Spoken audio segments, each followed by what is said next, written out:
আসসালামু আলাইকুম প্রিয় বন্ধুরা, সবাই কেমন আছেন? আশা করি ভালো আছেন। আমিও ভালো আছি আলহামদুলিল্লাহ।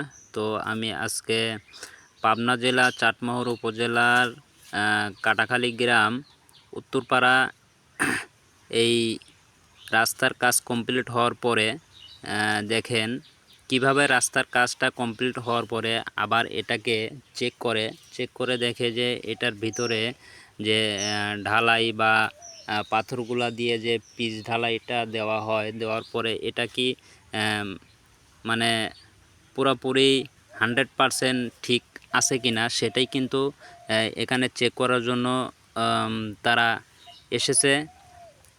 অলরেডি কিন্তু এটা রাস্তা যে ঢালাইটা এটা চারপাশে সুন্দর মতো মিশিং দিয়ে কেটে উঠিয়ে তারা পলিতে করে বা ব্যাগে করে নিয়ে যাচ্ছে। এটা অফিসে চেক করবে যে এটা আসলে ঠিক আছে কি না। আমরা কিন্তু অনেক সময় রাস্তার কাজ দেখি, কিন্তু কখনো আছে আমরা এভাবে কিন্তু দেখিনি। যারা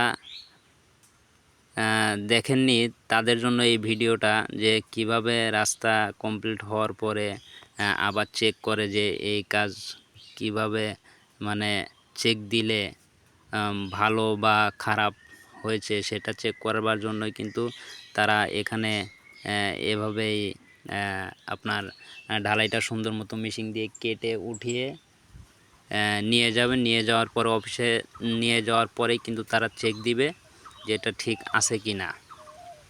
আবার এই যে একটা মিটার দেখলেন, যে মিটার দিয়ে মাপলো, যে এই মিটারটা দিয়ে মাপলো যে ঢালাইটা কতটুকু পরিমাণ উচ্চতা বা মোটা হয়েছে সেটা দেখবার জন্যই। এভাবেই কিন্তু সারা বাংলাদেশেই কিন্তু রাস্তার কাজ কমপ্লিট হওয়ার পরে কিন্তু এভাবে চেক হয়। চেক দেওয়ার পরে দেখে যে আসলে রাস্তার কাজটা যে পুরোপুরি কন্ট্রাক্টরে কি ভালো করেই করলো, নাকি আপনার কোনো এটার ভিতরে কোনো সমস্যা রেখেছে, বা কি কোনো 2 নম্বর কোনো জিনিস দিয়ে বা রাস্তার কাজটা কমপ্লিট করেছে কিনা সেটাই কিন্তু চেক করবার জন্য। তো প্রিয় বন্ধুরা, সবাই ভালো থাকবেন, সুস্থ থাকবেন। আসসালামু আলাইকুম ওয়া রাহমাতুল্লাহি ওয়া বারাকাতুহু।